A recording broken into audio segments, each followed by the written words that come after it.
Hello, everyone, and welcome to our show. Good people, welcome. Bad people, welcome. Everyone, welcome.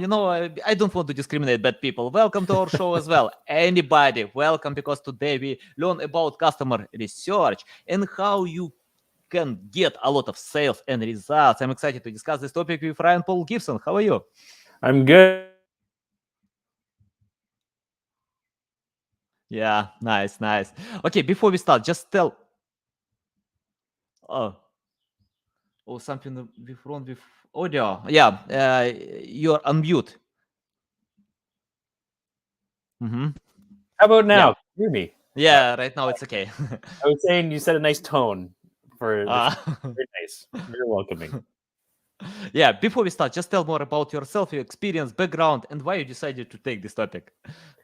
Yeah, I've been in marketing for 20 years. Mm-hmm. I took a bit of a sideline gig as a reporter in TV and radio for about 3 years.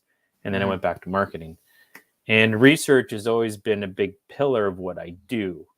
My philosophy, or the hill I die on, as they say, is that if you don't understand how and why customers are buying from you, it's going to be really hard to influence their decisions around what you sell, because most buying journeys don't start when they come and interact with you, whether they're installing a product or they're dealing with a sales team or whatever it is. It starts way before that. And you need to understand how that works, even for SEO, right? Like what are the things they're doing, and how are they making decisions all along the way, and eventually landing on your product or service. If you know all that, you'll have a better chance at spending your budget more wisely, and you'll have a better chance of winning in the market. So that's what I do, and that's why I do what I do. Mm-hmm. Love it. Yeah. And I think in SEO, great specialists don't rely a lot on tools. Yeah, we can get some valuable insights from them. For example, Ahrefs that we have a sponsor today. Yeah, it's a great tool. But it is a great tool. Yeah, it's great. It provides a lot of insights to analyze your competitors. But from my experience, it's better to start from customers, to learn from them, to speak to them, to know your audience, to know their pain points, and jump with that. Tools just help to customize your message, to find the right strategy, but it's better to consider just research before using any tools. Can you tell where to start? For example, if someone wanna launch new product, where to start researching customers? Oh, wow. Easy question to ask, but not always a easy one to answer. So if it's new, like if we're starting brand new, we're talking new company, never like trying to get into a new market. Is that what you're asking? Yeah, I mean, like, for example, if my company is going to launch a new product, yeah, of Okay. course, we have some social media accounts, we have some resources, but Okay, I'm with you. yeah. So if the product's similar in nature to what you do already, right, then you can go out to your existing customers and ask them how they solve certain problems to begin with. So what I mean is, the new product is going to solve something. That's the whole reason why we launch products, is people are here. There's a lot of stuff that's causing them challenges, and they have a place where they want to go, like an end state or a dream state, or a place where it's less stressful. So the product facilitates that. So you need to understand, okay, how are they solving it already, right? And sometimes there's existing products, so you're a competitor to new products, or you've created something entirely new, and they've just sort of cobbled all these other solutions together to figure out how they're going to solve that problem. So that's where I would start, is understanding, okay, if I have an issue in my business, what are the ways I'm trying to solve that problem? Because then what you're starting to hear is all the phrases and terms and messaging that you can use in your marketing, or that you can create content around to help educate buyers on how they can solve this problem, which may be your tool, right? I hope that answers the question. Yeah, it's answer, but let's let me clarify the question. For example, we have two different methods. I remember when Jeff Bezos shares about them. customers obsessed or competitors obsessed. Okay. And yeah, can you tell which method? Of course, it depends. I know that Bloomberg is learning more about their competitors. They have Yeah. strategy to analyze competitors. Yeah. Amazon has different approach. They are obsessed about customers. They don't care a lot Yeah. about competition. And can you tell where to start, from competitors or customers, if you wanna learn about like to develop and create new product? Yeah. It's an interesting question. I think people have different answers, right? Mm-hmm. I like to start with the customer. Obviously, Mm-hmm. that's sort of my nature because that's what I do. But I especially like to start with customers if there's not a lot of existing demand necessarily. And B2B is really good for that type of approach because a lot of products don't have millions of searches for that product, Mm-hmm. Yeah. every year. They have a very specificity to what they do. They're very niche products. So you want Mm-hmm. to figure like all the intricacies of how a customer actually solved these things, right? That said, let's say you want to build the next Salesforce, right? Mm-hmm. Like you just think I'm gonna take a run at them. Okay, good luck. Well, there's how many CRMs out there, right? So you could actually look at the competition in the landscape and say, and find a gap in what they're not serving. So say maybe you believe I'm going to build a CRM for dog walkers because Mm-hmm. they need one and I know it's missing, right? So you could Mm-hmm. start there to test without actually talking to customers maybe a little bit. But eventually, it doesn't matter, all roads lead to them because Mm-hmm. they're either going to give you money for it or they're not. So you need to understand, have I built something that they're actually willing to pay for? Because the pain is so astute, right? So Mm-hmm. I still lean in the Bezos camp where it comes down to, why are they choosing me over everything else they can choose? Because I don't have to use Amazon, but I do. And why? Mm-hmm. So I lean more towards the customers, but it doesn't mean there aren't circumstances where you still look at the competition and see if you can carve off a piece of their market share. Mm-hmm. Love it. I think I read a few books. When CEOs of big companies usually go to customers, spend time with them, to learn more about their pain points and think how they can decide their problems. They don't use tools, they don't use data, they go directly to their customers and ask Okay. direct questions. Can you tell how to find customers, your buying persona, where it's better to learn, and is it good idea today to spend time with one customer when you want to cover like 1,000 customers? They are Yeah. different. Yeah. So the question is like, where do I find customers to talk to, and then who I Yeah. should spend the most time with? Yeah, it depends where you are in your journey, right? A lot of a lot of startups don't have customers, right? So let's start there. You can find people that you think might become customers of your product, and you're just, instead of you trying to sell them, which happens sometimes, we might have an idea or build a thing and we're like, hey, do you want to buy this? Well, they don't know anything about you. They don't know, you haven't established any credibility, whether that's a problem they actually have. So how I phrase it for a lot of early stage companies or ones that may not have a ton of customers, service businesses are like this too, service-based business. You can go out and interview people that are similar to who are you already serving, who your ideal is, and ask them about, okay, here's a problem that a lot of people in your position are encountering. Do you have that problem? How are you solving that? And just learning about how they're approaching those things. And that's a great way to start. If you have existing customers, a lot of SaaS companies do, or larger size companies, you can go to, if you don't have an ideal client defined, and sometimes we call it like an ideal client profile or ICP for short.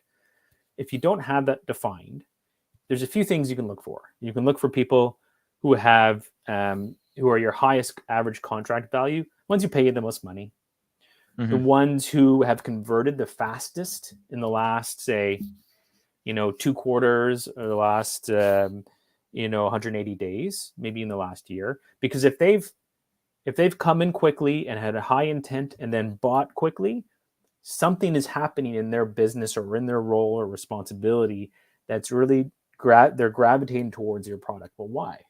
Like what's happening in the world that they're Mm-hmm. feeling that need so quickly. So that's another way you can look at finding people to talk to. Or if you're still not sure about any of that, you can just say, who has just purchased from us in the last 2 months? Let's go talk to them, right? Because what will happen is they'll actually have the best memory of how they found you, how they made decisions about your product, who else they talked to, what they evaluated your product against, why they chose you in the first, like after all of that. Those are all great things you can understand as a marketer, because then you're mapping out how they make decisions coming to your product. So those are some of the ways that I would look at maybe finding some people to talk to.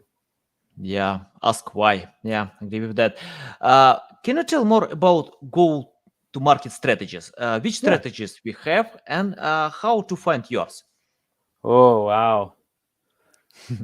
I don't know if I'm the best one to answer that one, Anatoly, but I'll tell you what I see, and others are free to disagree. Mm-hmm. Again, it comes to like, what is your business model, Mm-hmm. right? Like my business content lift is called a productized service. So what that means is I have a service, but it's consistent across the board every single time. I don't deviate a lot from the system of how I deliver it, right? There's other people that are just service-based businesses, or like an SEO business might be a service-based business where you're scoping out different types of work based on the needs of the company. Then you have products, and then all sorts of other ways. So you need to figure like, what is your business model? Like, how do you make money in the first place, right? Mm-hmm. Then I would look at the competitive, how people buy these things. So how is it that people how do they find and discover and evaluate and purchase similar businesses to yours, right? Mm-hmm. If you figure out how they do that, you'll start to see a pattern of what typically happens. And then I would look at the competitive landscape, right? So if you're just starting out, let's take SEO, right? You might jump into Ahrefs and you have a new product, and you can see right away, Mm-hmm. wow, the main keywords I was hoping to tackle, it is going to be tough to get those, like really Mm-hmm. tough right now, right? So maybe SEO is not what I want. Or on the flip side, there's a big gap in something that you talk about or that you can solve that other people have not done a good job about creating organic search around. There's a window, right? Mm-hmm. Like here's a really good example. I do a lot of work with a SaaS company called Rewind, Mm-hmm. and they build backup software for SaaS platforms, big ones like GitHub and Shopify, and it just helps you restore all your data if it gets lost. It's just like click and all your data is back. So for our Shopify clients, we have one blog which I call the banger, and it's not a lot of traffic, maybe at most 70 searches a month. But that we can tie a line right to revenue because the intent's so high, right? So you can find all these little windows. So to your question, go-to-market strategy, what is the model of how you sell? How do people buy? And then what's the competitive landscape look like? And then you look for windows based on how supporting that buying journey based on the resources you have. For a lot of early stage companies, it's going to be social and probably a lot of SEO right in the beginning. Mm-hmm. And then as they get bigger and they become more intricate, new channels are going to open up. But really, those are the three pillars that I would look at. Someone else might say different, but that would be me. Mm-hmm. Love it, love it. Once I've heard podcast with Ahrefs, Tim Solo, and he shares on this podcast that it's hard for Ahrefs to find their buying persona because they have different customers, women, men, different ages, and it's really hard for them to find. Can you help such companies to find their buying persona, and why this buying persona will be the best fit for their business? Yeah, I mean, I it's not always easy for companies to define that, right? For a lot of reasons. Sometimes they are worried that if they get too narrow a niche, they'll leave money on the table, which isn't a wrong assumption. Sometimes you might do that. But I look at it through the lens of what is actually the cost to acquire a customer of a certain segment. And they're not all made equal. So if let's just say you have 5 segments that you think, or 5 customer personas you think you can sell into, it's always, in my opinion, really good to look at, okay, out of those 5 segments, if we can define them, who is the easiest to acquire? Who is coming to us and paying for the product or service with the least amount of friction? And the sales team is doing a good job of closing them, or our marketing clicks for them. Because then what you can do is you can index into that first segment to help really build up the cash in your coffers before you spread to other segments, right? Now, I can't speak to HRS. Like, maybe they have done all the data and they're saying, no, we can't do that. Like, we have to have a much broader base. But most companies don't fit into that at the end of the day. And I'll give you a good example. So I worked with a company that did financial, they're an enterprise play, and they did accounting software. And they were competing against big incumbents, and they were a much smaller company. They're competing against companies that are public companies with worth billions of dollars. Here's the thing, though. When they looked into the data, they found that in healthcare, they were beating these big companies and winning like 80% of the deals that people were coming into. And they're like, the light bulb went on, and they said, they had started having internal discussions around, maybe for a little bit, we will just go right into healthcare. Like, we will just totally own that vertical and segment. Because then if you do that and you have a foothold, then you can maybe expand to other ones, right? So like, I know that doesn't really answer your question, like how you can define multiple. I think you just have to understand, how does it all fit together?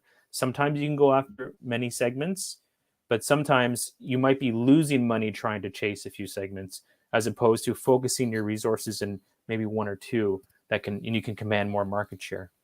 I like that you mentioned you can have a few personas, like absolutely. not one.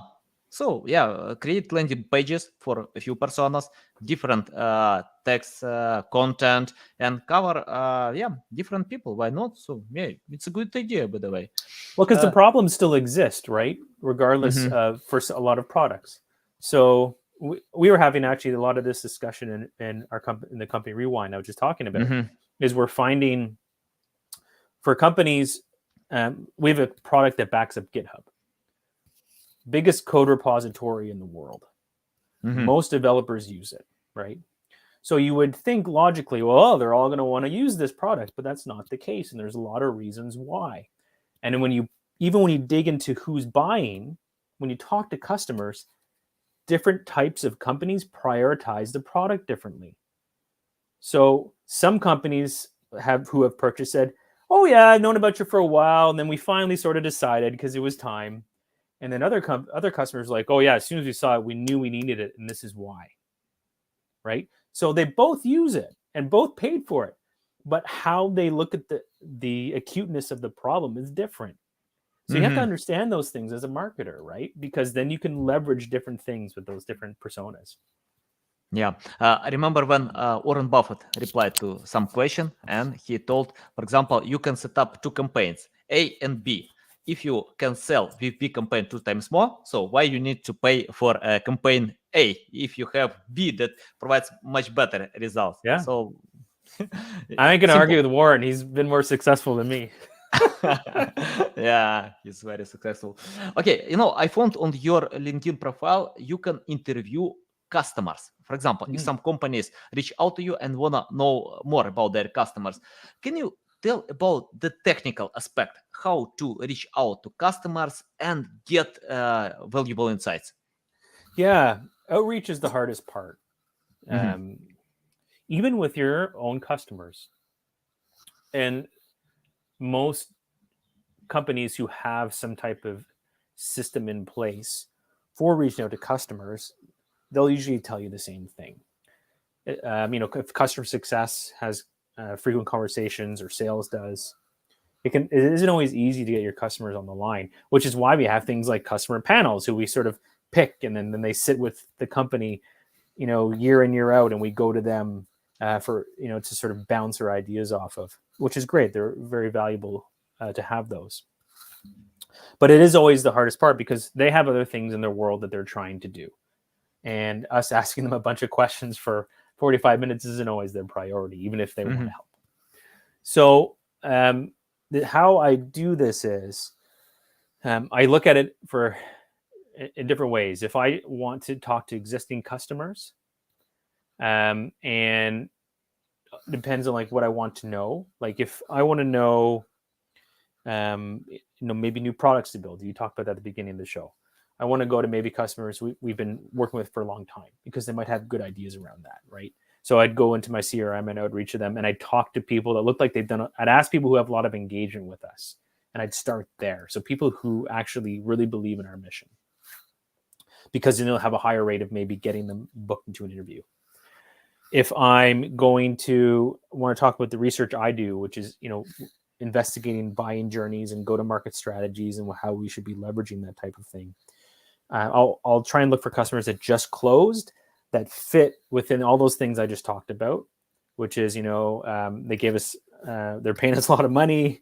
The deal went through really easy because the odds are I'll get that person to talk to me much better because those are signals that they really have a problem to solve. Now, if you're going out cold, you said because we had talked how you'll find people to talk to that maybe could become customers.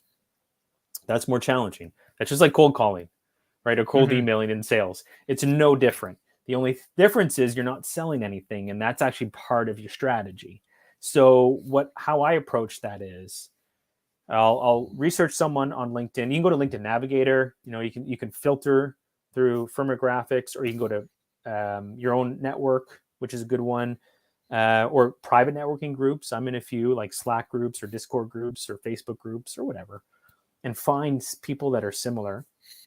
And you can look at their profile. You can read what they do, look at what they're responsible for, and you're like, okay, I think this is a person I could talk to.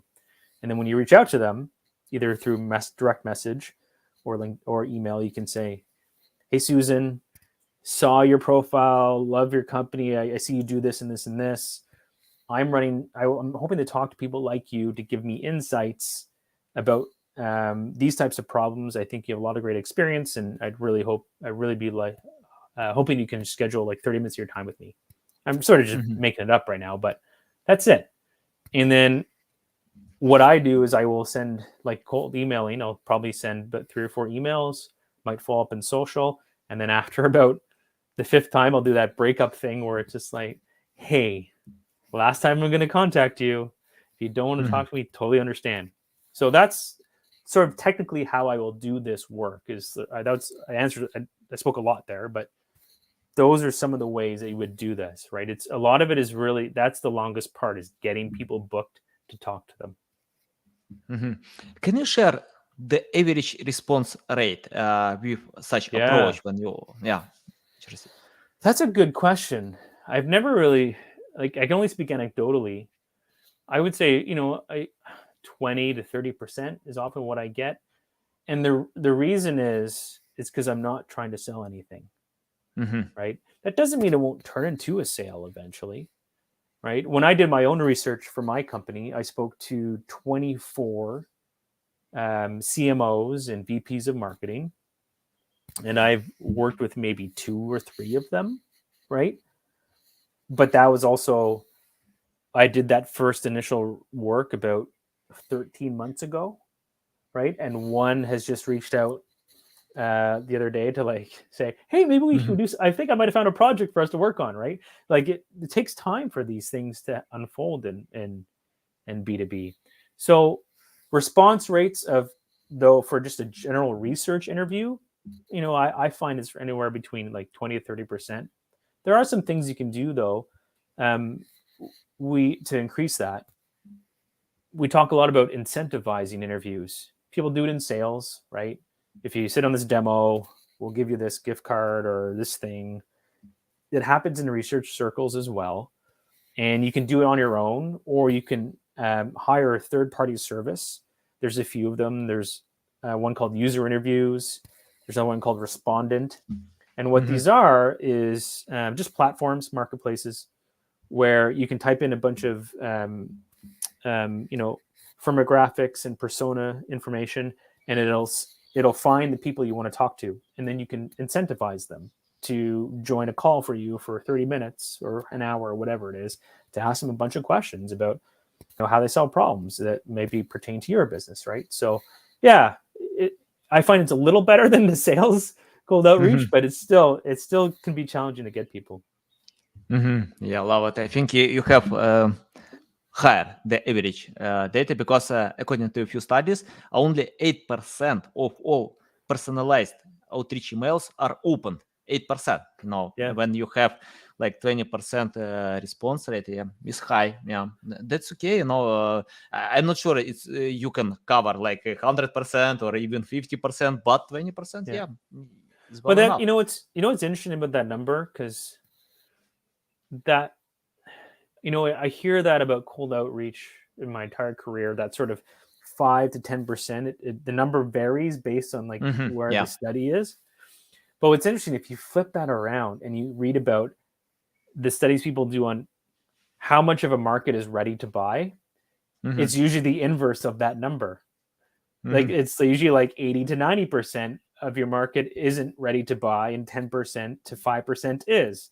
So it's really interesting that it almost lines up identically, that cold outreach emails that people open align with how much of a market is ready to buy at any given time. Now, whether that turns into revenue is a different story. But I always thought that was very fascinating that those numbers add up, because it just shows to you that sometimes it's just about the timing, right? I just did an interview this morning, and I asked, what made you click through that email? And they're like, oh, it was just right place, right time. That's it. They just hit me. The email hit my inbox the day I was thinking of that problem. It was on my to-do list. Right? Yeah, totally. So sometimes it happens. Sometimes you get lucky. So that's why I never discount cold outreach. It's part of what I do. It just has to be structured well, right? Yeah, I think so. Yeah, that's why I'm not sending emails on Monday, because people are so busy. It's better to find like other days, but it depends. Of course, it depends on the industry. For example, I remember when one of my clients reached out to spotting bloggers, and they reply only on Friday evening. I don't know why. Oh wow! They're catching up with all the emails they missed throughout the week. I don't know. It'd be possible that many sporting events are coming on the weekend, and they find time when they I don't know, like starting working on that, on these events. They reply to these emails.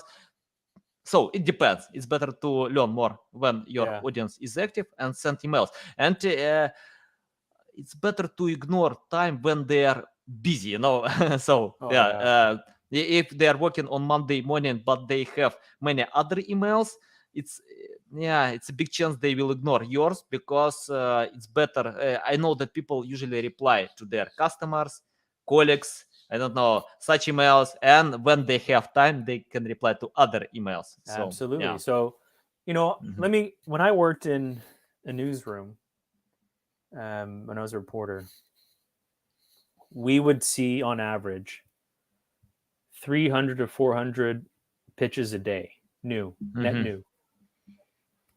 And I had, because of how my day unfolded as a reporter, if I didn't have a story I was already working on, and this would be good PR language too for people if everyone's thinking about PR stuff. If I didn't have a story to work on, I'd have 10 minutes to go through 400 emails to see if there was anything relevant that day for me.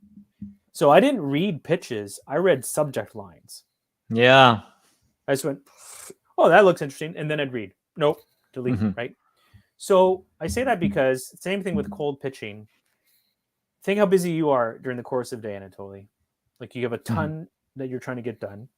If you get an inbound email that's cold from someone you don't know, and that first subject line doesn't catch your attention, which is why there's all those tips and tricks of like how do you get people to open, right? And even if you get that far, what's next that is is relevant to you that makes you want to go further. So that's why understanding that, to me, if I can understand all those things for cold outreach and customer pain points, my chances of getting someone's interest are much higher. Someone on LinkedIn who does a lot of really good work around this is Josh Braun. People can look him up and follow him. He does a lot of really good prospecting type language in cold outreach environments. And that's a lot of it, right? It's just knowing what is the thing to say that is relevant, that gets people's attention, that makes them want to engage further. Yeah, awesome. No, I found one more thing on your LinkedIn profile. Yeah, absolutely. After interviewing your customers or clients' customers, you can teach how to do this job. Can you tell more? For example, if you've learned about customers, how you can choose the right data and share this data with companies that want to improve and develop their products? So different researchers have different approaches somewhat. And it sort of depends on the school of thought you come from. I like to lean into a framework that's called jobs to be done. And I'll explain it a little bit. So jobs be done is traditionally an innovation methodology. And the whole idea of it is we don't buy products and services because of what they are. We buy them for what they can do for us, like where they get us, the end state they want to get us to. And I mentioned that a few minutes ago. One of the classic examples people give in that context of trying to explain what jobs to be done is I don't buy a drill to make a hole in a wall. I buy a drill to hang a picture or put up a shelf or build a house or whatever, right? We buy the things to get us to somewhere else. Same thing happens in B2B, right? Where we use solutions like Ahrefs. Like I don't use it necessarily just for this understand SEO. I use it because I want to use SEO in a way that brings in people to do X, right? It gets you to another place. Otherwise, I have to do all sorts of other things. So what's really interesting, even though it's jobs to be done, if you look it up, and they should Google it if they want to understand a bit about it. It's good not just for creating new products and thinking about how people solve jobs or solve problems with jobs. It's also good for understanding how people make decisions about existing solutions, because the mindset they have is almost the same thing. There's a sequence of events they go through to come to something. They take actions and they think through stuff and they land somewhere, right? What I'm trying to understand is, what is that sequence of events, right? In the words of the customer. So what I do is when I go interview them, I'm looking for a few things. I will talk to them about the roles and responsibilities, of what they do, because titles are very misleading. The director of sales for a startup is much different for the director of sales for a Fortune 500. There's some similar things they'll do, but their days are probably much different. So I care about that. I care about their priorities. Like where do they place? Like how do they prioritize time in their day? What's more important than others? What are their objectives? What are their KPIs and goals? What do they need to get done? Pains and anxieties around those things. So like pains is like what's stopping them from getting their priorities accomplished. What fears do they have if they don't get them accomplished? And then I try to understand what triggered the search for a product, right? And then I try to figure out how they searched, where did they go, what was the process, how they evaluated it, who was on their short list of other solutions, and then how the sales process went. How did they pick? Why us? And then you can also, if you're doing other work, you can talk about like how they like the product, what were the business outcomes, how does it move the needle. I don't do that work, but you can do all that stuff. So I do that. So your question was like, how do you present it? I talk through those buckets because that's how I actually present the information, right? In an initial state. So here's who they, out of a cohort of 12 interviews, this is their roles and responsibilities. This is what they care about. This is how they found us. They found us. This is why they picked us, and so on and so on. And it's an initial first pass around like what I call the average buying journey is. Then what often I do or my clients do That's where they build buying personas. They'll build battle cards for the sales team, sales enablement stuff, right? Messaging, positioning documents, all that stuff that we use in businesses. But instead of me just sort of doing that part first, I build all that other research, qualitative research, and then I match it with maybe with data that I already have in my CRM or competitor data. And then I build out all those tools, because that's what actually informs the company and gives them things they can use to actually do their jobs effectively.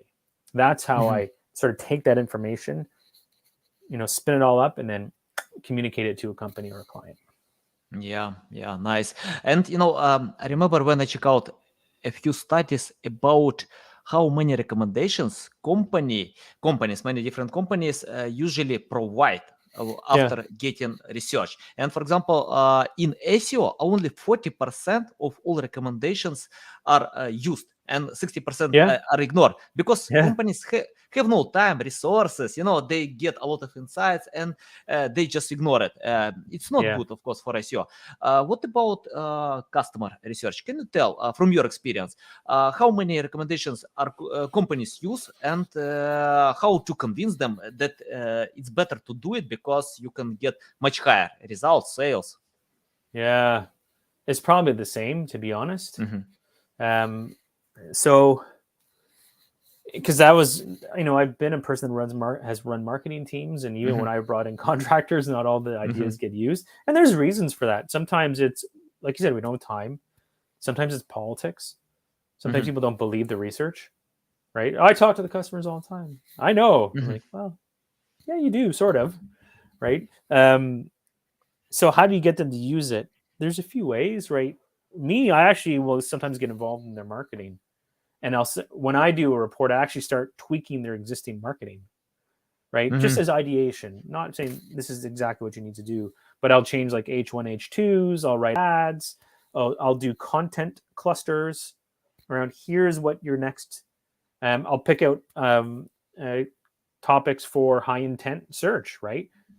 Go take these words, go to Ahrefs, see what's happening. Like I will do that and guide them on that process. So, it varies. I think if you're going to communicate why they should do it, there's only so much time and money in a business, right? And especially now, as people are worried about heading into a recession, right? Like that's very much top of mind for many companies right now. And their ad spends are going down. People are pulling back on, performative marketing. Anything that's in discretionary budget is getting tossed, right? Research helps give you clarity around fine-tuning those decisions. You really get to understand what's important and what's not, right? Where should you resource and where should you not resource? Because that's it at the end of the day, right? If you find a commonality of how people are buying you, how people are finding you, and why they're buying you, then that informs your go-to-market strategy in a way that the chances of you wasting money are much lower, right? Yeah. That's usually how I frame it now, because marketing teams actually usually have a big budget in a company, because you have headcount and then you have all the other discretionary budgets to like build and make things, right? Sales collateral, going to events, doing a podcast, whatever it is you're doing, that stuff's in addition to the headcount. So, how do you know that spend is actually being used wisely in a way that it's going to influence people's decisions around your product? If you're not going out and researching that, then the executives are going to be sitting around next quarterly meeting like, we just spent this much on marketing, but our pipeline isn't getting any bigger. What's going on here? So that's how I frame these discussions now, is tying it back to that, right? Yeah, love it. Okay, let's forecast the future. What kind of future are you expecting on customer research, and what companies need to do today, to adapt new challenges that will come soon? Yeah. So the first question is, who should be, like, what's going to be happening in customer research in the future? Yeah. What do you think about that? Oh man, I mean, I find this is just me, and we actually talk about this a lot as sort of researchers, but also with other marketing leaders like yourself who are sort of very engaged in the community, right? There seems to be a higher appetite for it in the last few years. I think there's different maybe reasons why. When I've been in B2B most of my career, and when I came back to marketing after I was a reporter and went back, the type of research I do, I did not see companies doing, right? I was when I did it inside companies, I was looked at as like an outlier, almost crazy. But I was very much adamant that I need to go out and understand for my discipline of marketing how I can impact that buying journey, right? It's happening more and more. And I think probably one of the main reasons is there's just more products than ever before. There's, I've heard people say there's 50 times the amount of software companies as there was just like 5 to 8 years ago, which is likely true. Even in marketing, there's always that framework we see every year. I always forget the name of it, but it's like the number of marketing technology companies, and it's just like there's tens of thousands. You just open up Crunchbase and type in SaaS company, and it's probably like around 25,000 or something crazy like that, probably more. That's just going to increase in scope. That's not going to get lower. It's going to get higher. And what's going to happen even more so is products will become more niche. Prices will drive down. There'll be more competition. Like look at something like Notion, where I like that. It's a really interesting example where people are building businesses inside Notion at pennies, right? Like the overhead costs of using Notion are very small. Like that type of, and no code. There's just more stuff coming in. So you're going to have to compete now against so many other players. So understanding why people are choosing you, I think, is going to be more imperative over time. So I think you're seeing a shift to customer research for that. That was the first question. What was the second question you asked? I forget. How to prepare today? For example, I don't know, like to learn more about AI tools. They probably can help, or anything else. Yeah. Like Gong is a one that people hold up now to like as sort of like a gold star. I mean, because people have been recording sales calls a lot longer than Gong has been around. That's not new. But they have interesting things in that they can read sentiment, right? I'm a researcher. I use research tools. There's really interesting things that some of those tools are doing to dig into sentiment and like pattern analysis. There's content AI tools now. People like, I'm not a huge fan of them, but other people use them and really like them, right? So, there's research. I find it's probably going to get. There's probably going to be more people doing it. But again, I think it comes down to what's noise and what's signal. So what is just like a bunch of stuff coming at you and what is actually relevant to you doing your job. That's the part where I think people really need to focus on when it comes to research is, you can open up HubSpot or Salesforce and look at a whole bunch of stuff or Google Analytics, but what's actually relevant to like what you need to do? That's the first part of research, really. Having an understanding of like, these are the things that I need to know that actually help me make an impact on what I do. So I think you'll see people do more of it. It's just, again, figuring out like what's relevant to what they do. Valuable. Yeah. Thanks, Ryan, for your time. A big pleasure to learn from you. Yeah. Tell our audience how they can reach out to you, learn more about you, follow you. Yeah. LinkedIn, just like you. I think you're way more active than I am, but they can find me on LinkedIn, Ryan Paul Gibson. And then my name of my company is Content Lift, and my website's contentlift.io. But honestly, I can see right now, like everyone in the chat's like LinkedIn. So yeah, just if you have a question, just DM me. I'm always happy to try and help as best I can. Okay, guys, you can find all these links in the description below. Listen to us on Apple, Google, Spotify. Thanks again for your time. A big pleasure. Welcome back anytime. Always Thank you. Valuable Thank insights. You. Thank you. You were too kind.